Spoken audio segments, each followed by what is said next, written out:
మీరు ఈ రోజు తిన్న అన్నం మిమ్మల్ని బతికిస్తుందా? లేక మెల్లమెల్లగా చంపేస్తుందా? మీరు అమృతానికి మీ బిడ్డకు తాగిస్తున్న పాలు, పాలు కావు. అది తెల్లటి మృత్యువు. ఈ 2 నిమిషాల వీడియో మీ ప్రాణాలను కాపాడబోతుంది. స్కిప్ చేయకండి. అన్నం పరబ్రహ్మ స్వరూపం అన్నారు మన పెద్దలు.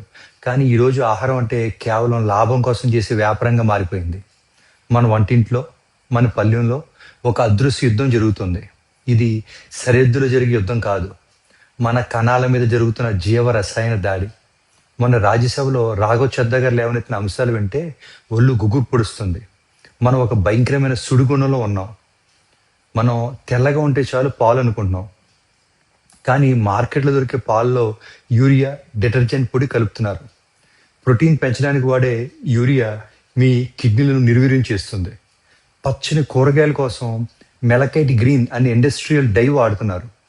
ఇది మీ కాలేయాన్ని కుళ్ళిపోయేలా చేస్తుంది. ఇక ఆక్సిడోసిన్ ఇంజెక్షన్లు ఇచ్చి రాత్రికి రాత్రే పెంచిన కూరగాయల వల్ల చిన్నపిల్లల్లో హార్మోనియా అసమతుల్యత ఏర్పడుతుంది. ఆడపిల్లలు చిన్న వయసులోనే పెద్దవారు అవడం, మగవారిలో వందత్వం రావడం, ఇదంతా మనం తింటున్న హార్మోన్ల మాఫియా ఫలితమే. కారంలో ఇటుకుపొడి, పసుపులో క్యాన్సర్ కారక రంగులు, నూనెల్లో యంత్రాలకు వాడే మినరల్ ఆయిల్. అందుకే ఈరోజు 20 ఏళ్ళ యువకులకు కూడా హార్ట్ అటాక్లు వస్తున్నాయి. శాస్త్రీయంగా చూస్తే మన శరీరం సహజమైన ఆహారాన్ని మాత్రమే జీర్ణం చేసుకోగలదు. ఈ కృత్రిమ రసాయనాలు డిఎన్ఏ నిర్మాణాన్ని కూడా మార్చేస్తాయి. అంటే మనం తింటున్న ఈ విషయం మనతో పాటు మన రాబోయే తరాల జన్యువులను కూడా నాశనం చేస్తుంది. ఇది కేవలం కల్తీ కాదు, ఒక బయలాజికల్ వార్ఫేర్. ఎఫ్ఎస్ఎస్ఏ తనిఖీలు ఇప్పుడు పండగలకు మాత్రమే జరుగుతున్నాయి. కానీ కల్తీ చేసేవాడు ఒక్క వ్యక్తిని చంపడం లేదు, ఒక తరాన్నే ఖతం చేస్తున్నాడు. మనమే మేల్కోవాలి.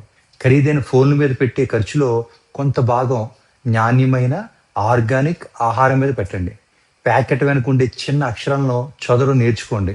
రంగు, రుచి కంటే అది ఎంత సహజమైనది అన్నది ముఖ్యం. గుర్తుంచుకోండి, మీ ఆహారమే మీ గమ్యాన్ని నిర్ణయిస్తుంది. ఈ నిజాన్ని ప్రతి ఒక్కరికి తెలియజేయండి. ఇది అందరికి షేర్ చేయండి. మన పిల్లల భవిష్యత్తు కోసం గలం విప్పండి. అందరికీ నమస్కారం. Thank you.